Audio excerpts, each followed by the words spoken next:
Hello, folks. Welcome back to World War II TV. And we have discussed over the last couple of weeks the Market Garden plan, where it went wrong. We've looked at some of the units. Today, we look at the survivors of the battle.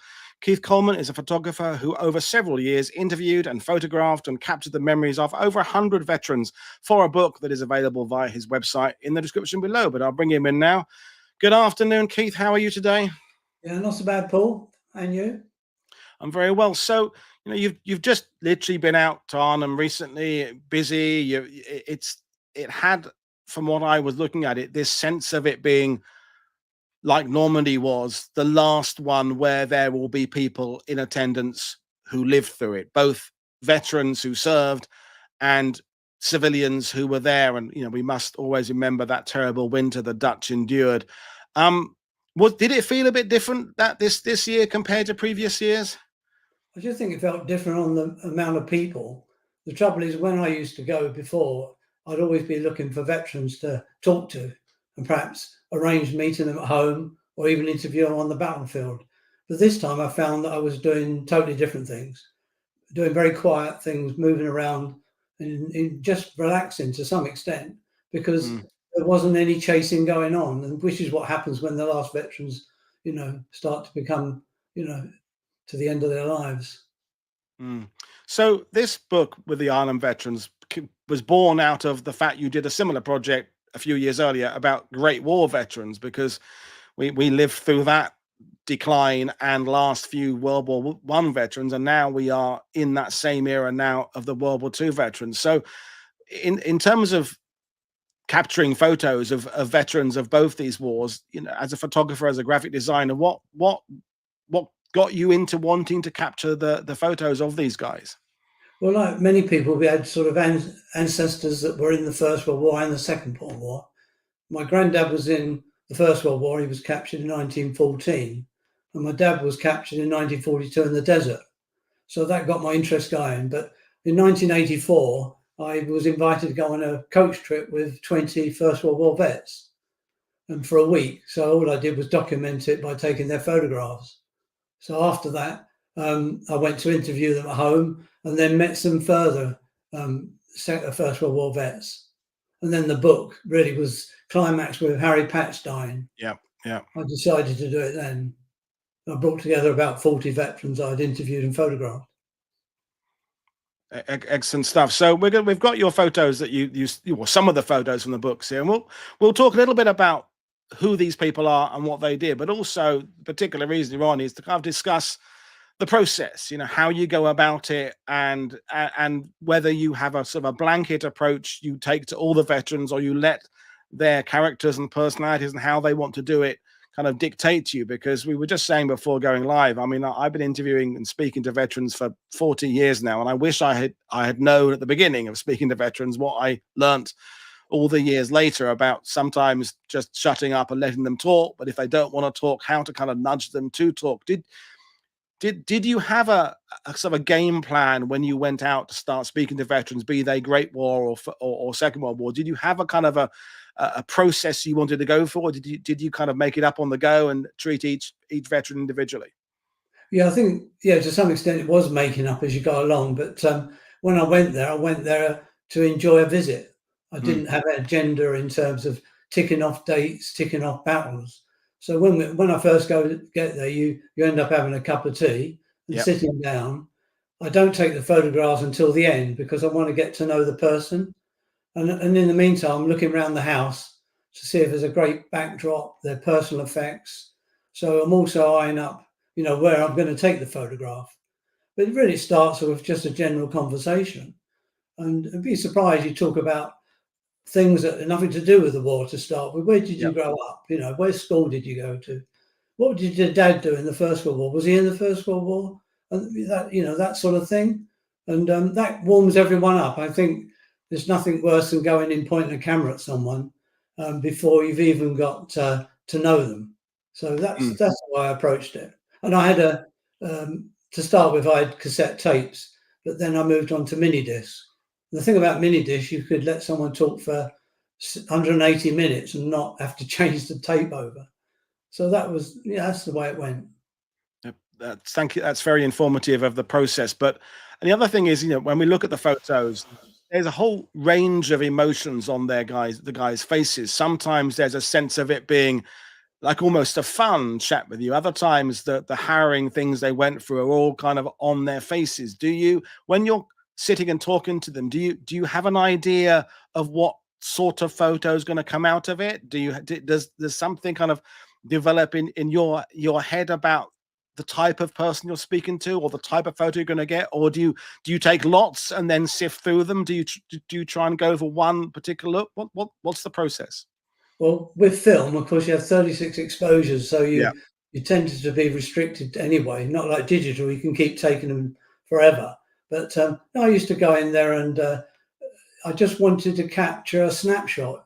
Often photo albums have the most creative images purely by accident, which is like someone standing in the backyard or sitting on the sofa and stuff like that. I try and capture stuff like that, to be honest.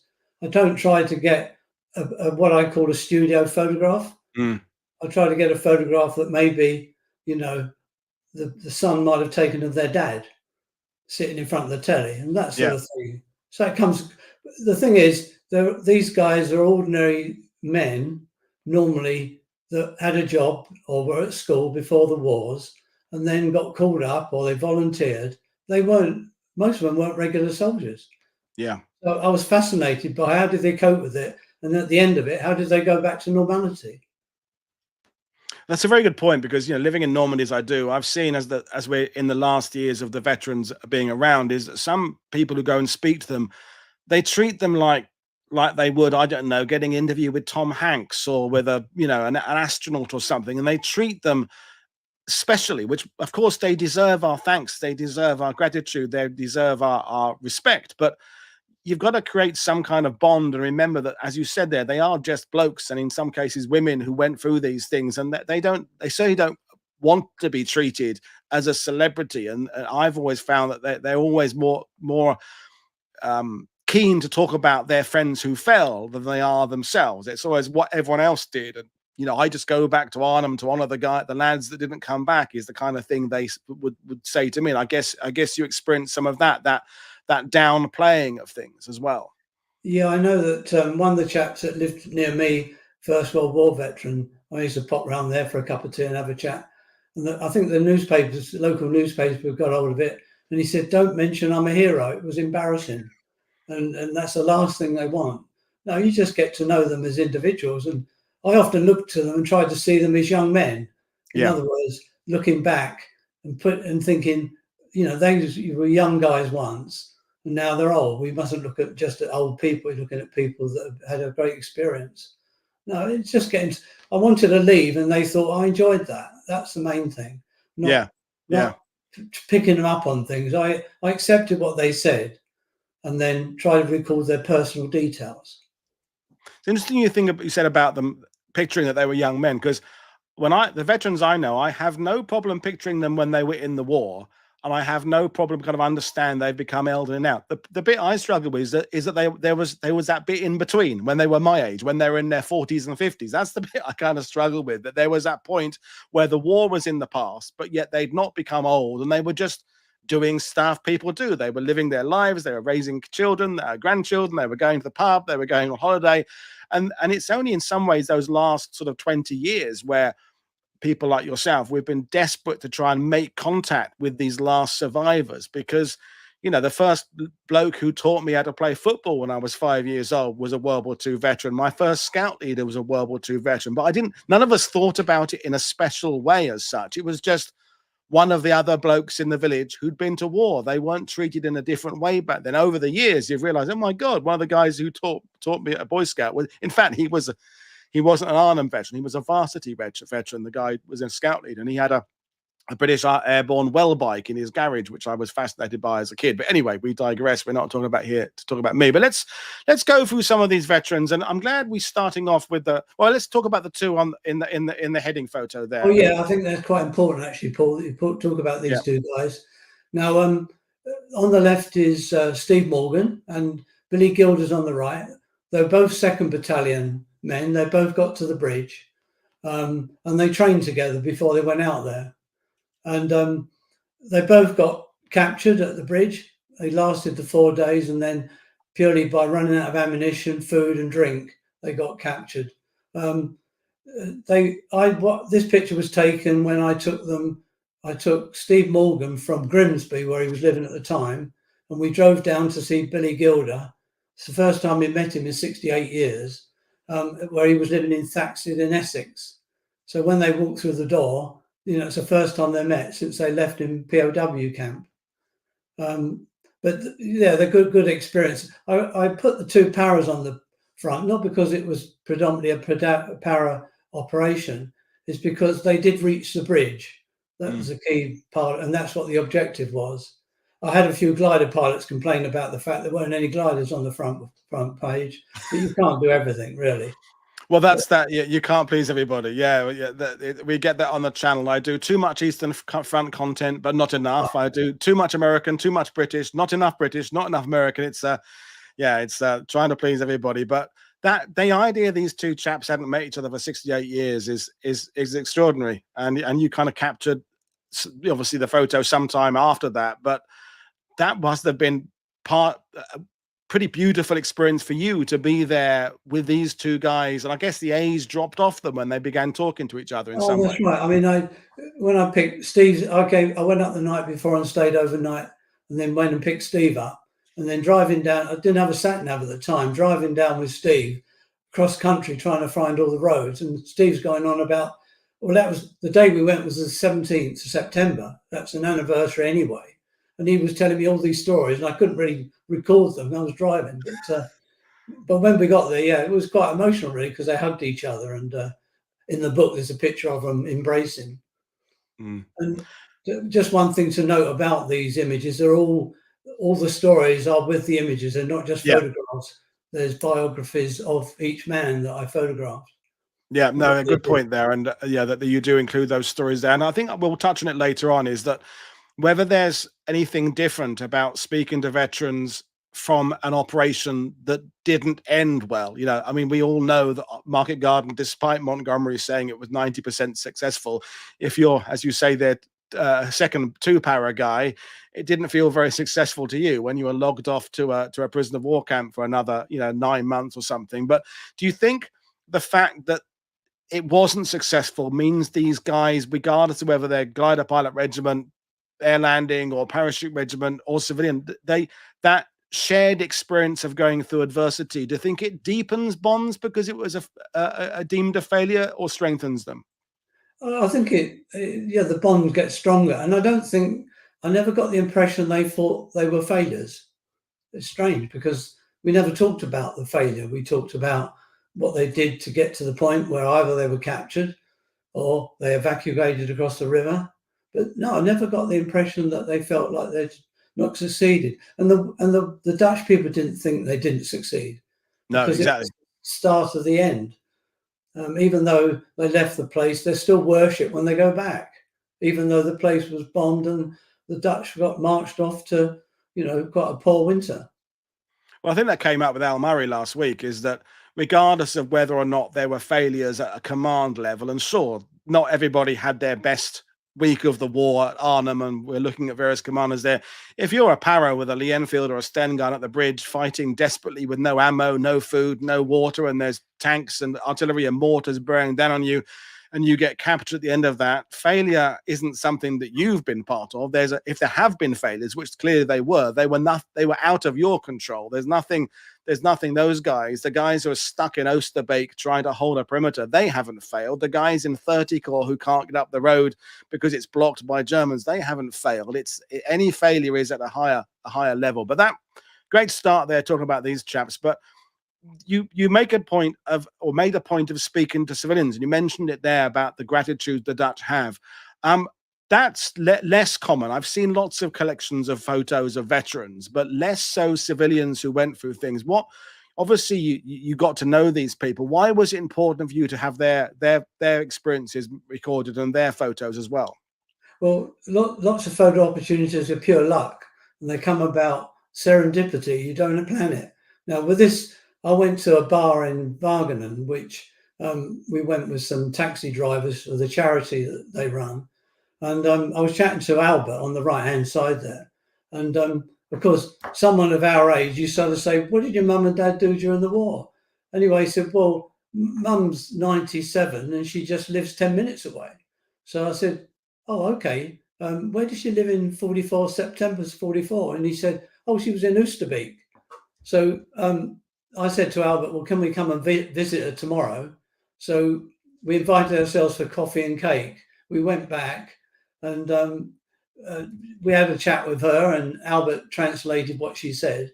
And the photograph, I mean, just you couldn't miss it. They sat down. It's just beautiful. The thing about this Mrs. de Graaf, she was actually pregnant in September 44 with Albert. And so Albert was there as well.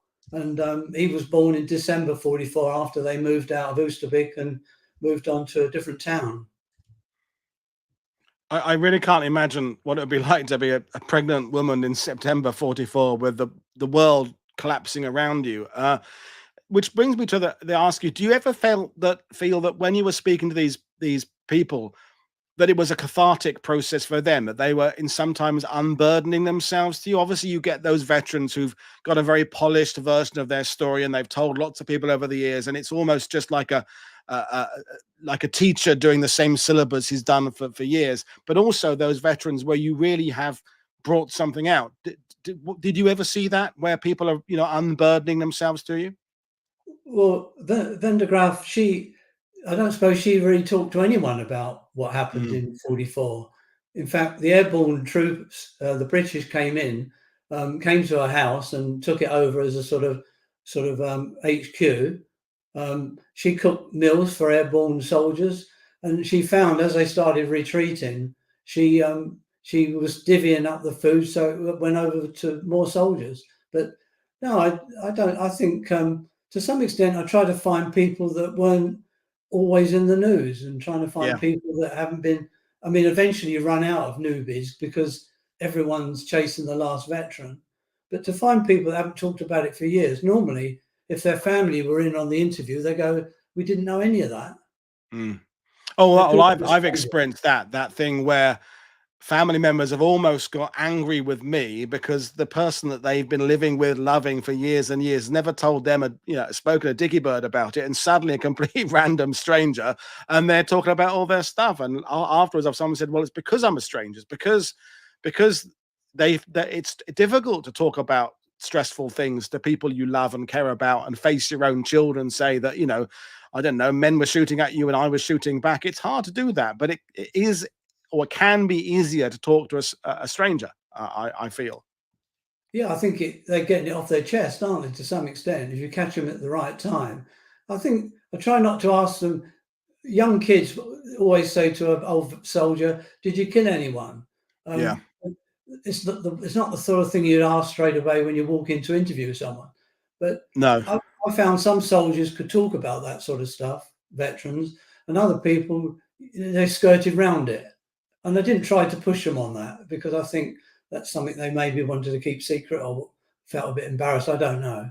But best thing to do is let them actually express themselves as they go along.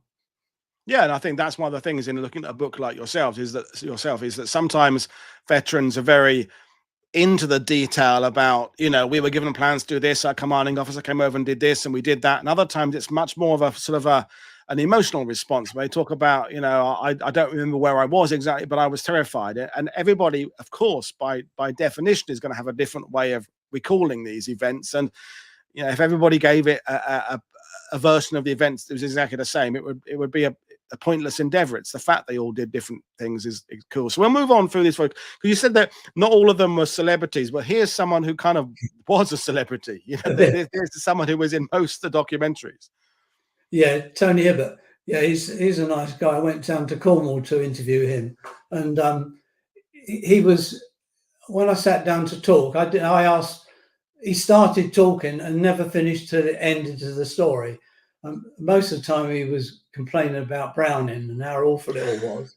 But Tony Hibbert, he just was natural. I didn't have to ask him another question. I just said, "Oh, okay, what happened?" And he didn't try to say, "Well, read it in the papers, you know what I did," and all this sort of thing. No, he went all the way through the whole thing, because he, as you know, he got to the bridge with about 650 soldiers, and gradually they were diminished to just a few hundred. And he got captured, of course, and taken prisoner. And the worst thing that happened during the war to him, because he was at Dunkirk and Normandy, Africa, was when he was captured and being driven away on a lorry. They stopped and he jumped off with another soldier to run away and escape. And the German corporal shot at them. One stopped, Tony carried on, but then the corporal turned the gun on the remainder of the soldiers in the back of the wagon, of course, and killed about 6 of them. And Tony was always, sad about the whole thing. But yeah, he was great to talk to. And because before the war, he was in Germany with his wine business. So, Yep. he had that perspective of Germans as much as anything else. We've got a question coming in about how many of the veterans you interviewed are still alive. I mean, we know there was the one British King's Own Scottish Borders veteran in Arnhem last week, but of the people you photographed, how many are still with us? I think there's just Jeff Roberts, which is the King's Own Scottish Borderers, and a chap called Ray Whitwell that was Airborne Army Service Corps, and I think he's 105, lives up in Yorkshire. But I don't think he got the medical officer passing him fit for this year, so he didn't come out. So and that tells us everything. There's just a couple left, but that we'll ask you. The thing is, a book like this lives on beyond the veterans. Obviously, the veterans will be remembered for what they did by their families. There are books that cover their deeds, but there's something about a well-taken photograph, especially in a book like that. It gets kept in a place. So it must be kind of gratifying to you to realize that families now have a copy of your book in their household to kind of keep and pass on down, because we do know that of families where they have kind of forgotten the deeds of their father or their grandfather. So I guess you must be pleased that these books exist and they're out there to be kept. Oh yeah, I think that's my motivation really, is to produce something like the Great War and Arnhem, and also a liberation book that is there's 6 of them. They all go in the libraries around the UK. As whenever you publish a book, they have to go into the national libraries. But no, I think that's why I do it, is because otherwise these stories will be lost if no one talks about it. Yeah, exactly. Well, we'll keep on moving. And again, what a striking image. But back to you. Who's this? David Eastwood. He was an officer in the 21st Independent, which was the Pathfinders, and they came in at about 20 to 1 on the 17th of September. And they always maintained that they came in on the best day because the Germans didn't know they were coming. They dropped without any opposition. They laid the beacons and markings for the gliders and for the paratroopers to come in. And then they just stood back and protected the zones while the troops came in after them. David Eastwood, I think he commanded his troops all the way back to Oosterbeek, right to the crossroads where they defended the 2 hospitals either side of the crossroads. And he liaised between all the various houses that the 21st Independent were in hold of. And he was awarded with the Military Cross for his leadership. But he was I took that photograph actually in the Schoonard, which is, as you know, the hospital and the crossroads. He was a very reserved man. I found him quite difficult to photograph because I didn't feel that he wanted to have a photograph done. But he was very quiet, very quiet. Which is a good point to ask you about the research you do, because I keep referencing Normandy because that's where I live, but all sorts of photographers turn up every year in June trying to snap photos of veterans, and sometimes I see them just kind of hear them make the basic mistake where they refer to a guy who's got, I don't know, a divisional patch that suggests that he was on Gold Beach, and they say to them, "Were you on Sword Beach?" And the guy said, "No, I was on Gold Beach." It can be quite. Some veterans be quite quick to tell you if you get things wrong. So if you're going to photograph guys who were a combination of glider pilots and pathfinders and paratroopers and air landing and medics and Royal Army Service Corps, I'm assuming you went there with as much kind of prep as you could possibly do in advance, so you didn't kind of put your foot in your mouth and say something inadvertent. That's part of the process as well, I guess. Oh, absolutely. You got to know what you're talking about when you go to see them. Otherwise, they think you're a fraud anyway. Yeah. They think, well, how come? I made one mistake at Remembrance Sunday and spoke to a chap that won a military medal on D-Day, and said I brought some town, I got it wrong completely, and they soon pick you up. So yeah, I definitely do research before I see them. But David Eastwood, I managed to get a quiet spot in the schoolyard so that it didn't look like you were taking a picture in a pub. But yeah, you must do your research. But Yeah. you learn something every time you talk to these guys anyway. Yeah, and you know, I can only say from my experience is that learning what not to do, and learn, you know, when you do make a gaffe and you ask something you wish you hadn't, or you say something the wrong way, you learn from it, and hopefully you recover and you carry on the conversation. But we'll keep on moving, and that another great shot. Yeah, Dickie Long. Now he glider pilot. He did D-Day, he did Arnhem, and he did Crossing of the Rhine. So, and he brought people in on the 17th in his glider. Yeah, interesting chap. And he went down to the southern part of the Oosterbeek to defend any crossings from the rivers. And it was quite funny because he said, I had one of these keen officers. He kept taking us around looking for snipers in all the different houses. He said, I think he was trying to get a medal or something. But no, he was quite good, Dickie. But he saw a bit of action there. He did escape across the river. He said he got down to the river and he could see that it was coming light and there wasn't going to be many more boats coming in. And him and his mate saw a gap on a boat and he jumped on it quick. And that was about 5 a.m. When he looked back, there was hundreds and hundreds of men still waiting to try and get across. Yeah, Dickie Long, yeah, it's a good guy.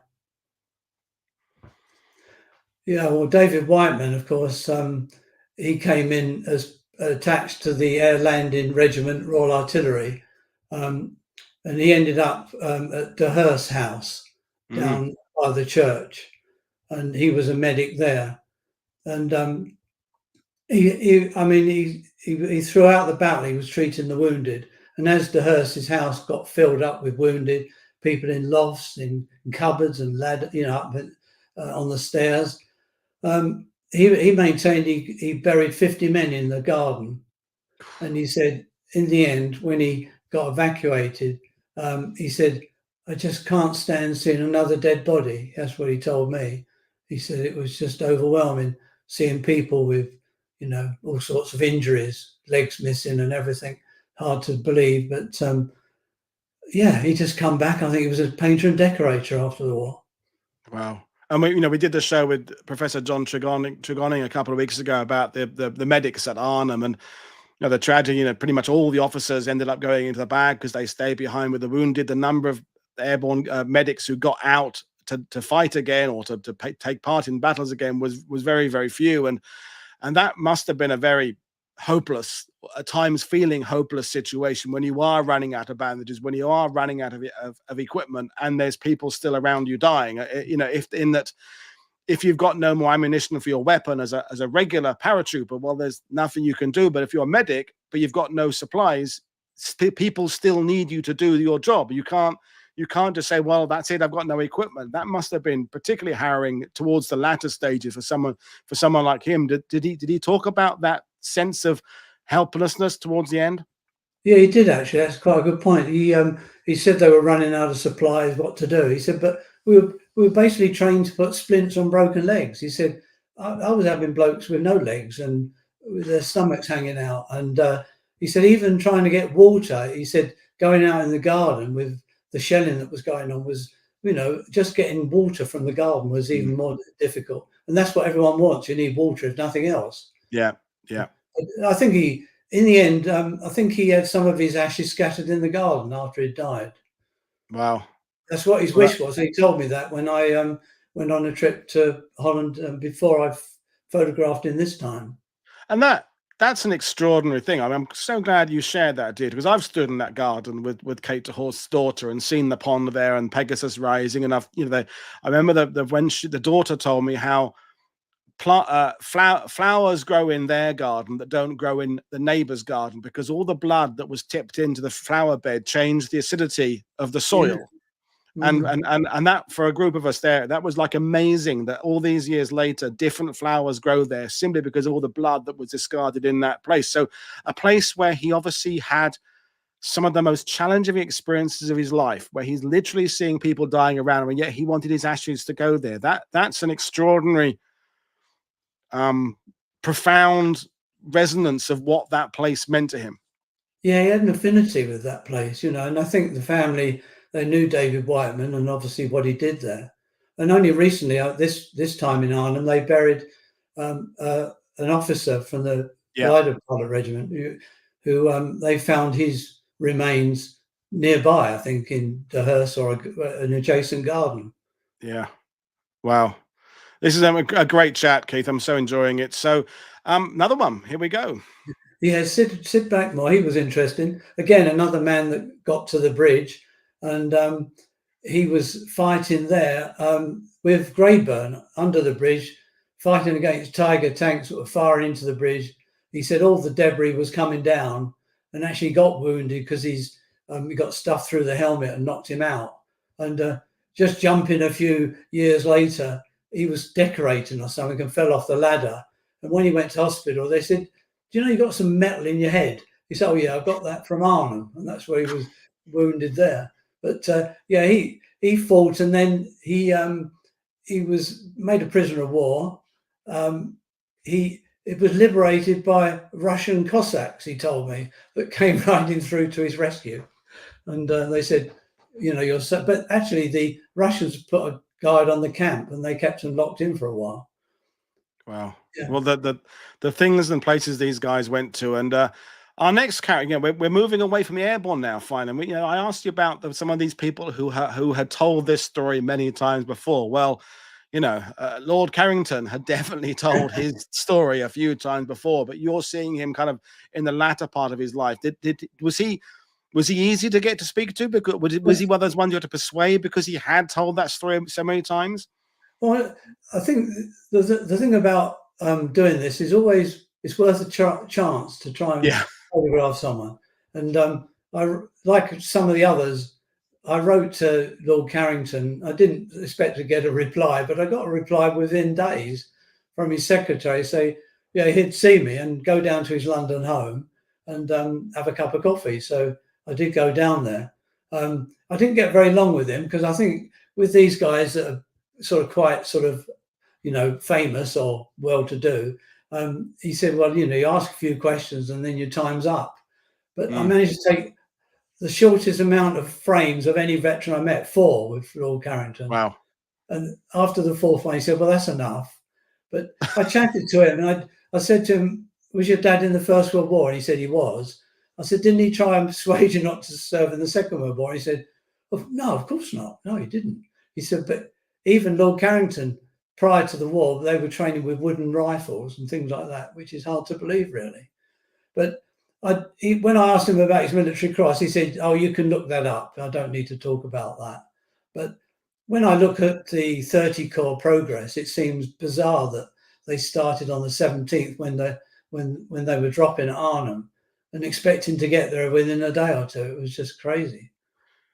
Yeah, no, I mean, he didn't go on to say anything about that, Paul, anyway. No. But for those who don't know Carrington's story, he's the guy kind of semi-represented in The Bridge Too Far that Robert Redford shouts at and the tank by the bridge there. And there's obviously a lot more to that story there, which I suggest for those who don't know, you look it up and read it. Obviously, there's some in Keith's book, but we'll keep on moving. Yeah, well, Hugh Ashmore again. He was 21st Independent Company. Now he was a hard man to find because once he'd come out of the war, he went back to be part of Theirs Is the Glory, you know, the film that they did virtually on the ruins of Oosterbeek. And after that, he never went back to Arnhem. So I managed, because the Independent had a little club, I got in touch with them and they gave me his address. And I wrote to Hugh down in Exeter. And to my surprise, he said, oh, yeah, come down and have a chat. So I got on the train, went down to see Hugh, and we had a chat for about 3 hours, I think it was. But again, he did the landing zones. he said that when they saw the 4th Parachute Brigade come in on the 18th, I think it was, he said it was complete chaos. He said, and because they'd set fire to the heath, he said, we put smoke bombs up and it confused everyone. He said it was a complete disaster, apparently, according to him. But he fought for 3 days round the drop zones, landing zones, to keep the Germans away from, the troops coming in. And then he progressed all the way back to the crossroads, fought at the crossroads. And one of the houses that was coming under heavy fire, they decided to retreat. And he said he crawled through an orchard, and there was peaches on the floor, and he bit into a lovely peach. He said it's the loveliest thing he's ever had. He said, after all the tension, the dry mouth you have with battle. And he went on to be rearguard actions for the company as they crossed the rivers. And then when he got to the other side, he met some other officers, and they went for a meal. And he said, I was violently sick because I hadn't eaten for so long. My stomach couldn't take, what I was eating. But he's a wonderful character. And did he tell you why he didn't go back to Arnhem? I just don't think he wanted to relive any of it. He spoke to you for 3 hours. This is an extraordinary insight into. Most of it, Paul, was about farming and keeping goats and things. It's one of the things I'm always telling people, and you must agree with it, I'm sure, is that where I hate it when people give a blanket expression of what veterans would think. Oh, the veterans wouldn't like this, or veterans must think this if they do that, because every single one of them is different. And some of them like the parade, some of them hate parades, some of them like reunions, don't like reunions, some of them read all the books, some of them have never read about it at all. To put any kind of suggestion that they all have this same way of reflecting on the past is clearly just not true. They are as different as the rest of us. Yeah, and the fact that after he didn't go back, and then I wrote to him and he said, "Yeah, come down." I was just so pleased, because everyone talked about Hugh Ashmore and they liked him. He's a great bloke, but no one got to see him out in Arnhem. So to go and see him in Exeter, I was quite pleased about that. Wow, great photo again. Well, Mike Dauncey, he's a legend out there, really, isn't he? Yeah.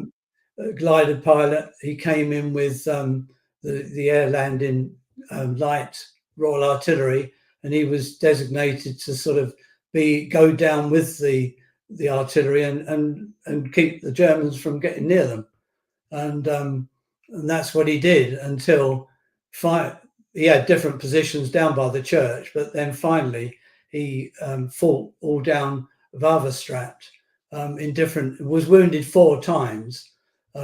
In all the houses he was fighting at against Tiger tanks. The first time he was wounded, he said sniper shot at him and it went through his beret and just grazed the top of his head. He had this blood running down outside his beret. And then he was then commanding some other stragglers as they all gradually diminished, attacking, Germans in the houses. He said he once shouted at some Germans in a house in German, and he said it was only him. And he said, "Come out, otherwise I'll come in and we'll bomb you out." And 8 Germans come out with their hands up. Anyway, the other thing he did was attacking gammon bombs to tanks as they rolled past.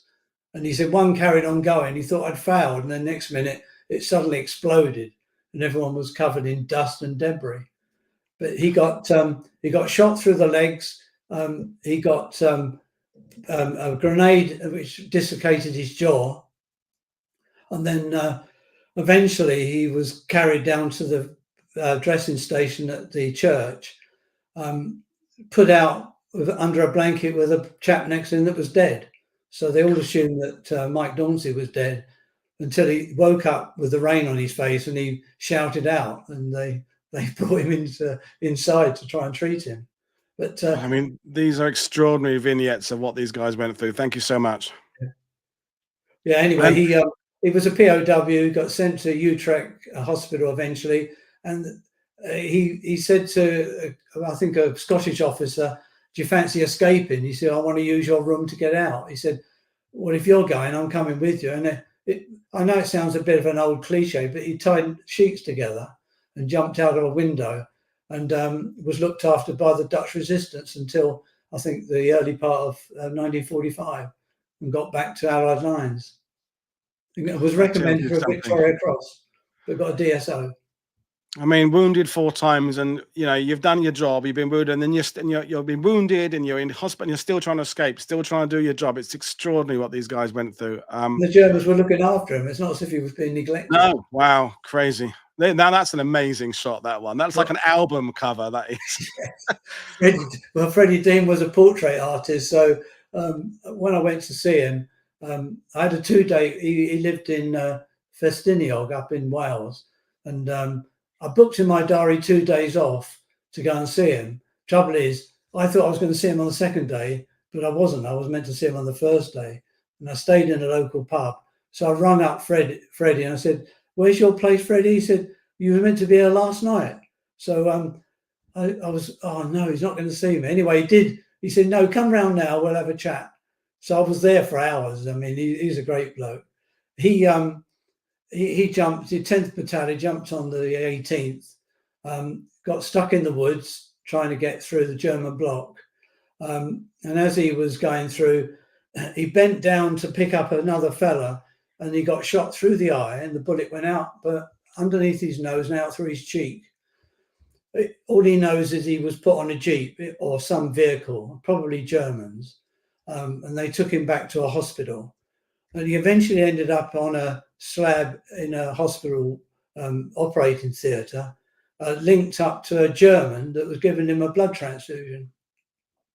And he said, "I felt like I was being inflated like a balloon." I said, the strength was coming back into me. And the German that gave him the blood said, "Are you doing this for our men?" So Freddie said, "Oh, of course, yeah, we're all looking after each other. If we're wounded, we look after each other." And anyway, Freddie was a POW, made friends with a Russian that pretended to be an American, so he didn't get shot. And yeah, Freddie survived and went on to be a very good portrait artist. Mm. He's got a bit of a swagger about him in that photo. I mean, I've been in the photos. Some of them look a little bit kind of reserved. Some of them look very proud. That's real, ballsy para swagger there in that photo. That's yeah. I think there's some people I find, even though taking the photograph, I felt a bit intimidated.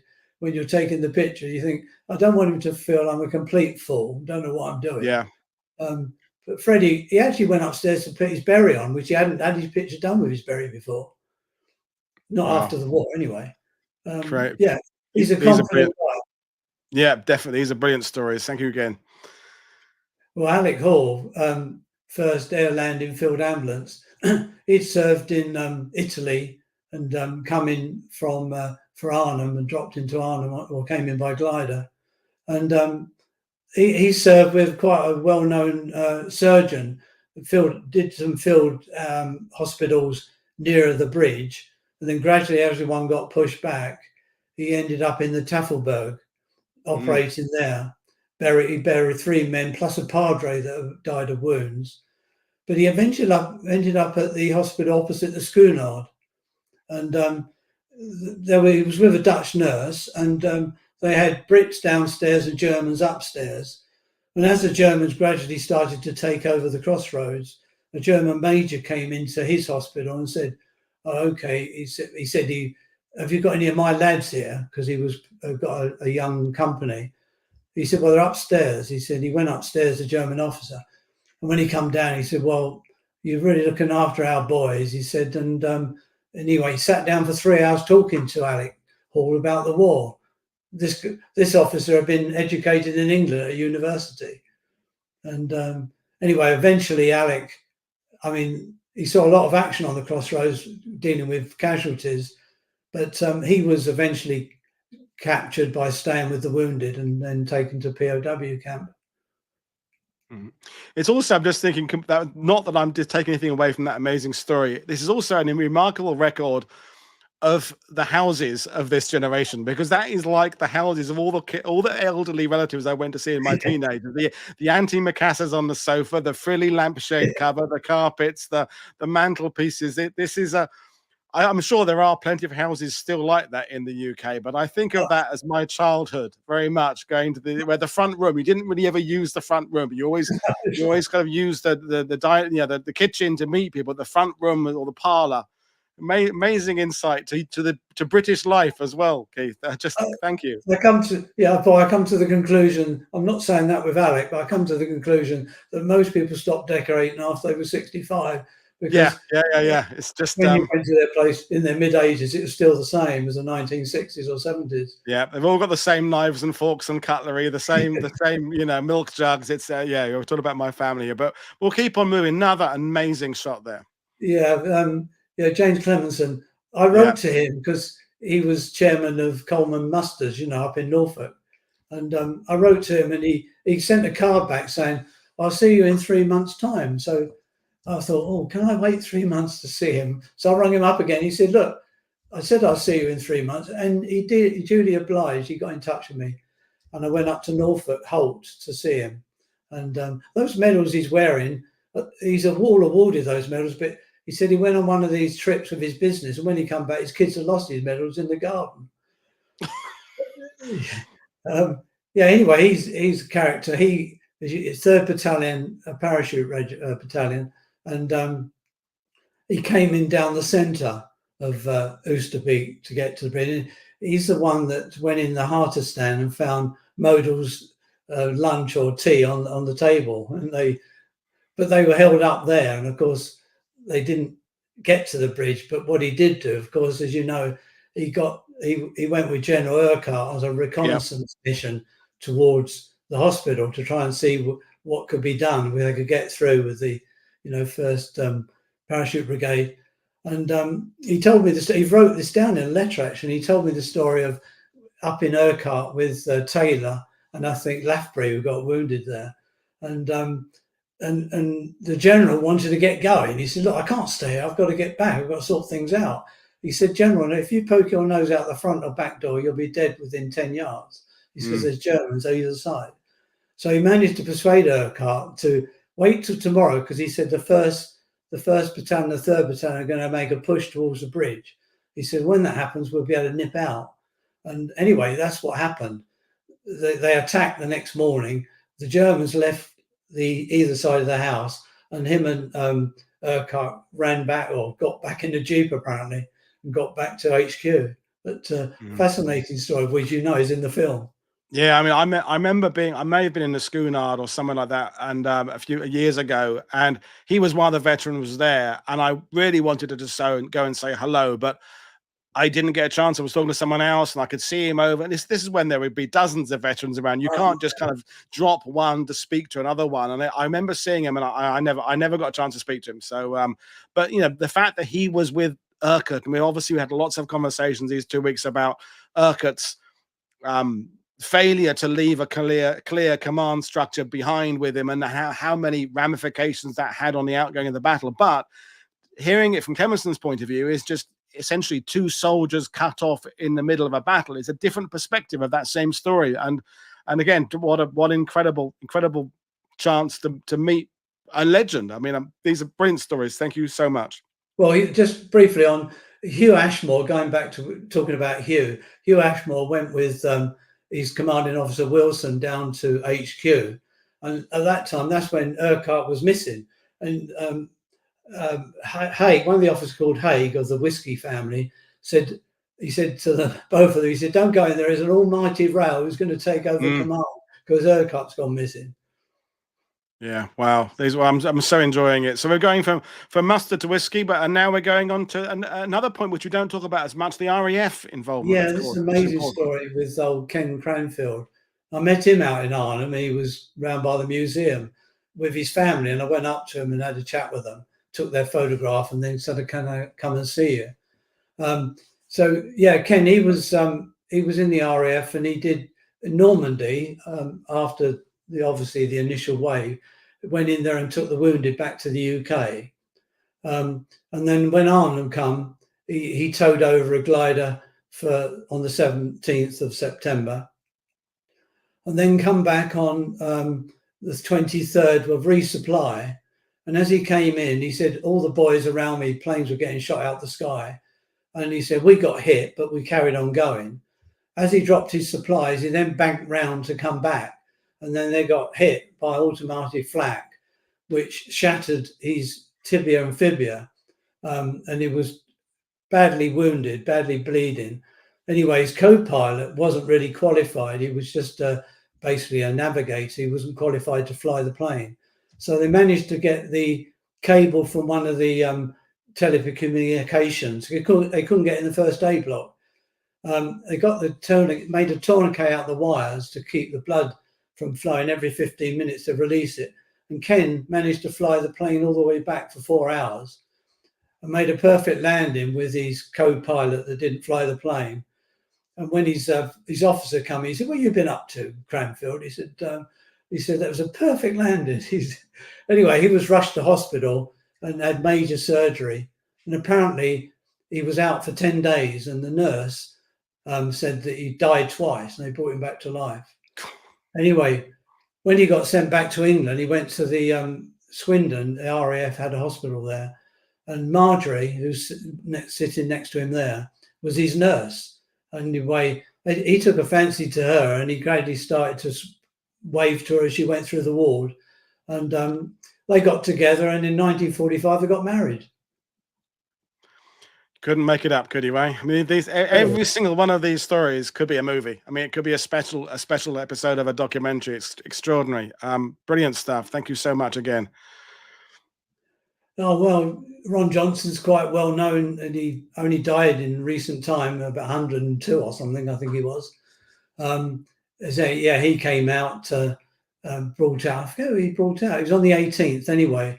And they manned the airfield, or the drop zones and landing zones, for the third drop. And they were in trenches all around the drop zones. And he got his, I think he had a brain gun. He started shooting at airplanes flying overhead, and his officer said, "We stop doing that, Johnson." He said, "You're just wasting ammunition." Anyway, Ron said, "Well, they didn't come back, sir." So it was effective. But he ended back near the White House, near the northern part of the perimeter, fighting with the King's Own Scottish Borderers. And a mortar come in and smashed into a trench next to him and covered poor Ron with shrapnel and bits and pieces and killed the King's Own Scottish Borderers. He went back to the first aid post and they patched him up and sent him back out there. And he went to lean over to the trench next to him, and a sniper shot him through the back and his arm. So he went back to the first aid post and they said, "We can't do much for you. You need to go down to the Hartistan," which is where he was shipped down there. And there was a doctor there called Randall using some new penicillin, which saved Ron's arm from losing his arm. And eventually he was taken down to the Tafelberg. He firstly had a bed, and then he was sitting on the stairs with his head bandaged and his arm in a sling. But he was disappointed. Because he wasn't fit, he wasn't allowed to evacuate across the river. So he was captured and got taken as POW. Just in looking at the fact Ron there's got no beret, no medals. Did sometimes you ask them if they wanted to wear their medal or berets and they said no, or they didn't have them? Did that, obviously you didn't mind whether they did or didn't, but did you ever have someone say no, they didn't want to wear anything? I don't know. I just took it as it comes, Yeah. I quite like all the stuff in all these family photographs. Yeah. And Ron used to travel a lot, so that painting up there sort of epitomized his life after the war. He was a well-traveled man, a businessman. I never give that a thought, actually, Paul, about that. I just, as he was, I try to get Ron as he was. He's always laughing. I said his smile reminds me of Jack Charlton's smile. Yeah, he's always laughing, Ron. Yeah, and again, when people go back and watch this and they go and buy the book, the range of expressions is really incredible. I mean, it's not like you were always going for kind of moody and mysterious. Some of them look like a regular, almost like Christmas card snap, and others are very deeply kind of emotive. It's just, as you said, you took it as it comes. I didn't want it to be repetitious, and I didn't want it to be predictable. So when you turn the page over, it was the same type of style, but a different man or a woman. Yeah. Yeah, which we're doing now. So similar living room, photo albums on and framed. Well, Les Fuller, I mean, what an amazing bloke he was. Yeah, he got married just before Arnhem. He was in the tank corps in the desert. Then he moved over to the Paras, and yeah, he was married and he had his best man. They both joined the third parachute battalion. And when he left for Arnhem, he didn't know it, but his wife was pregnant. So when he left, he had no idea that he was, possibly going to be a father. And he went out there. He landed third para. He was on the lower road, trying to make progress. He got sidelined by trying to catch snipers and things. And eventually caught up. I think it was on the Tuesday. They made a big push, didn't they, towards the bridge from the pavilion. And they said we hadn't gone very far, and then suddenly he was poleaxed and he was shot through the arm and completely floored him. The medics got to him, and they actually, using his blood, made a cross, like a red cross, and held it up to a German tank. They came out to see whether he was, of any threat. They searched him and put him up, and then gradually got him up to the Elizabeth Hospital, where he got searched again. He was most put out that one of the Germans nicked his best pipe or something. Anyway, they took him of everything. They put him in the hospital, checked him out, and then shipped him.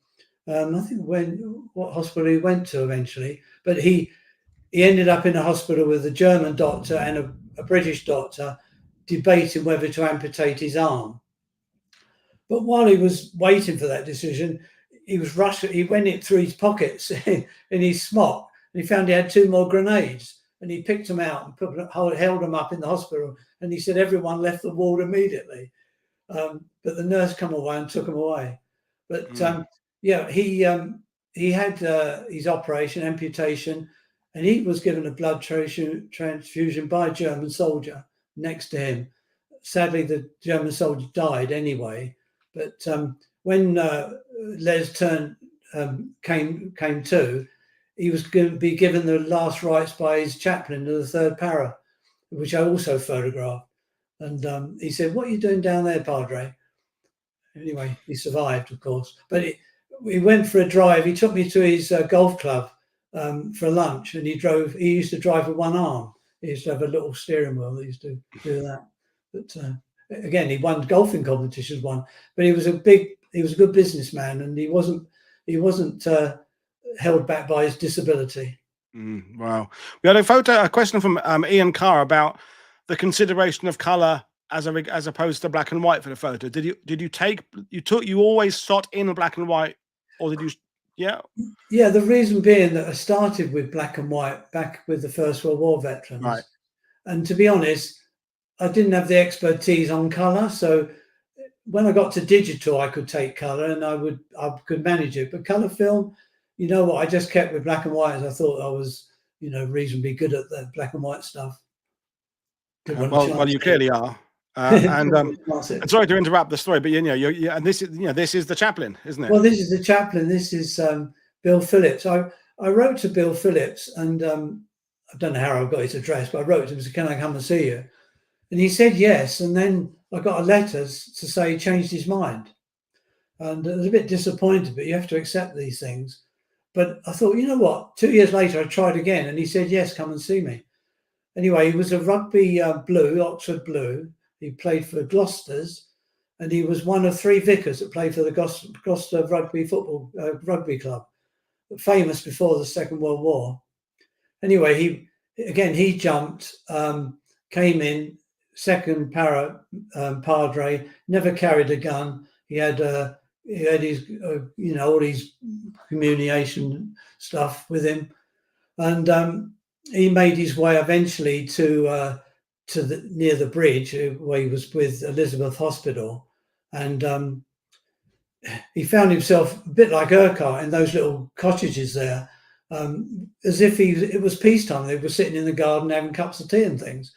Anyway, eventually the medical officer in the hospital sent for help, and Bill went up there, and so he saw some patients, and then one of the British soldiers came to me and said, "Well, you're a prisoner as well, Padre." He said, "Am I?" He said, "Yeah, you're actually, this has been taken over by the Germans."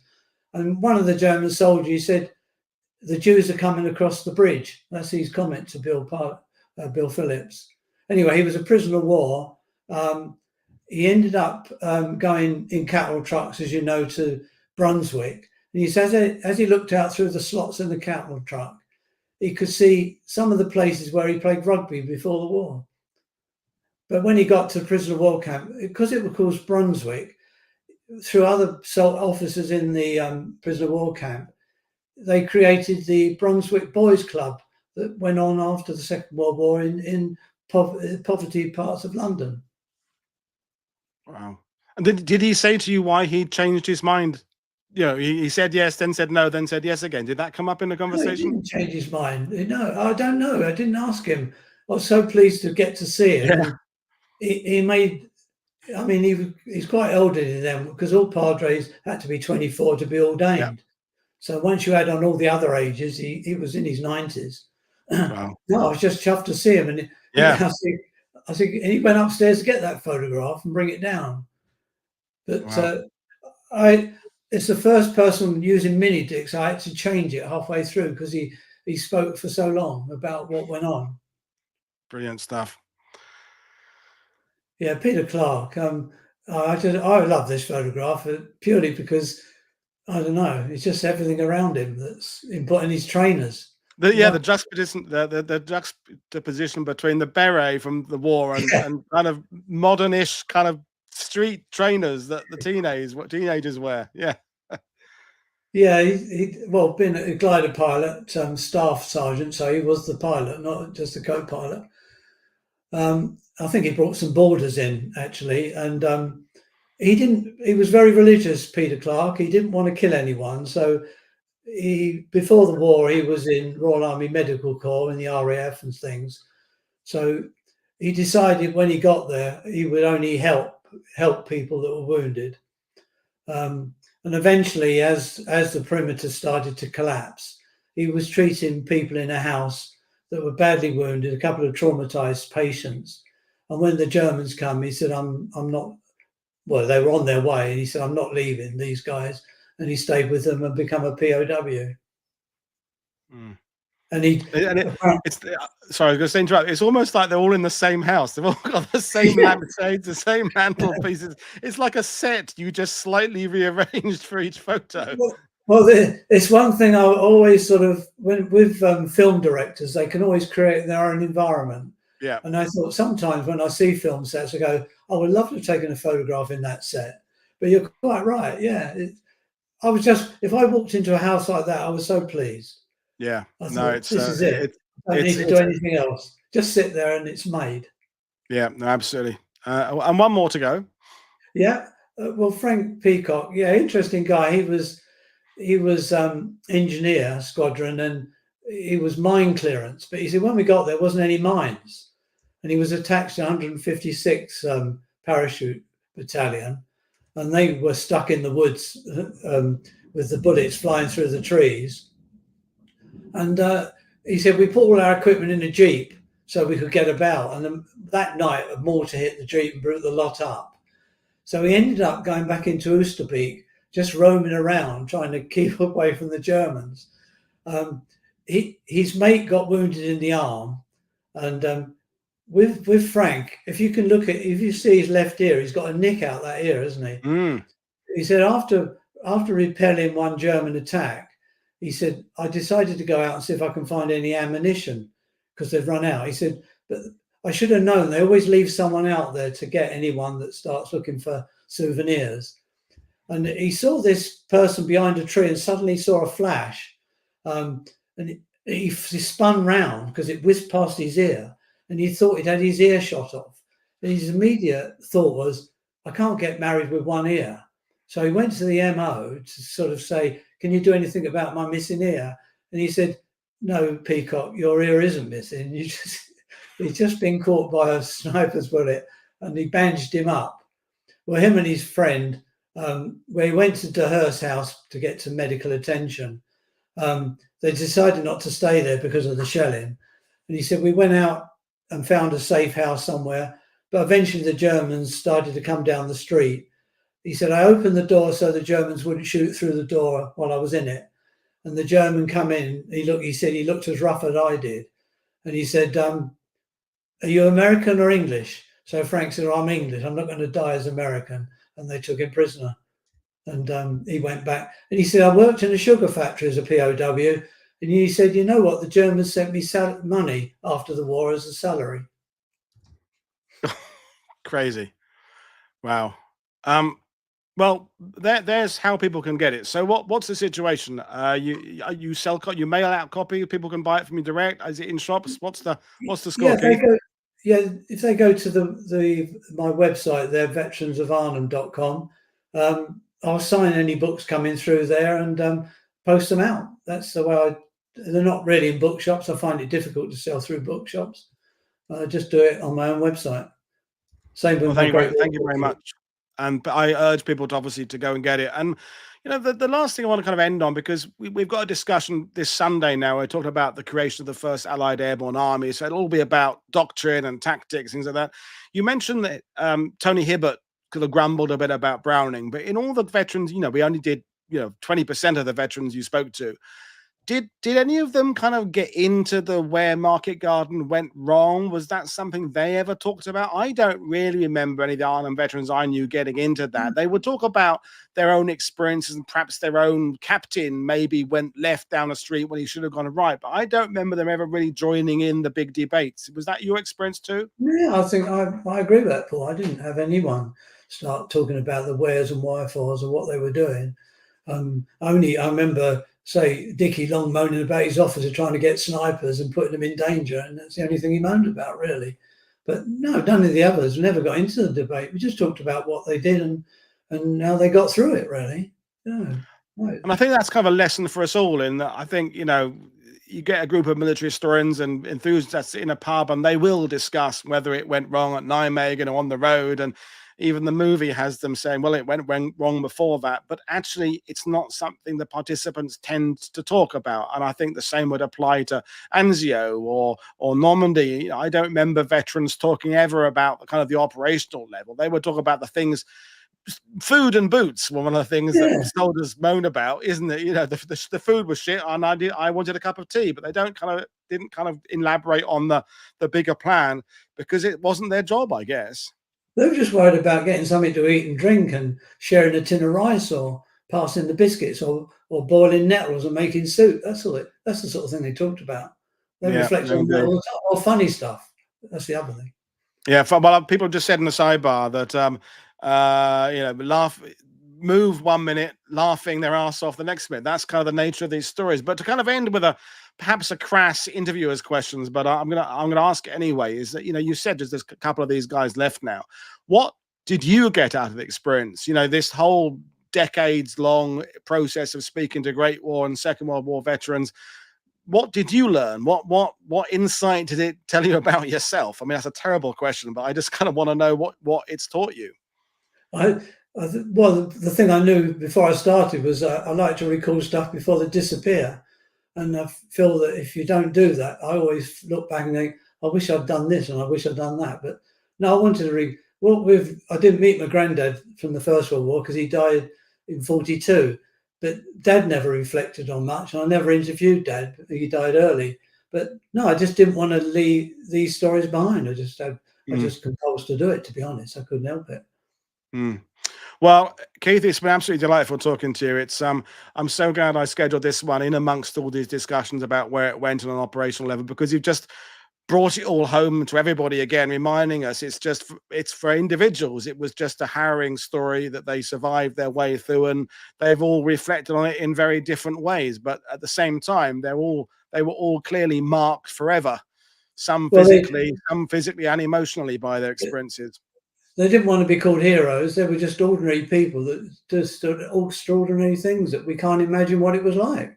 I can't imagine what it would be like. It's impossible. No, it's for every time I've stood in, I don't know, Hackett's Hollow or somewhere like that, you just can't relate to it. You can't imagine that desperation. I can't imagine Omaha Beach anymore, or being in Prague, or the other battlefields I've been to. But these stories you've shared and these photographs help us give a little bit of access to what these guys were. We'll never understand fully, but they give us some clues, and that's the best we can do. So, folks, I'm going to leave you all there. There's a World War I TV show tonight, an hour later, 8 p.m. UK time. We're doing a panel discussion, Lions led by Donkeys, with three fabulous historians.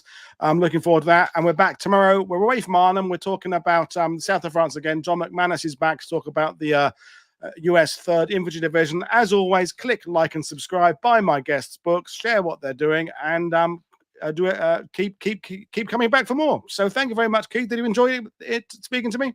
Thank you, Paul. Cheers. Good. Cheers. So, folks, see you tomorrow later. Well, sorry, God, I'll start that sentence again, folks. See you all later, and I'll see you all tomorrow on World War II TV. Cheers. Bye.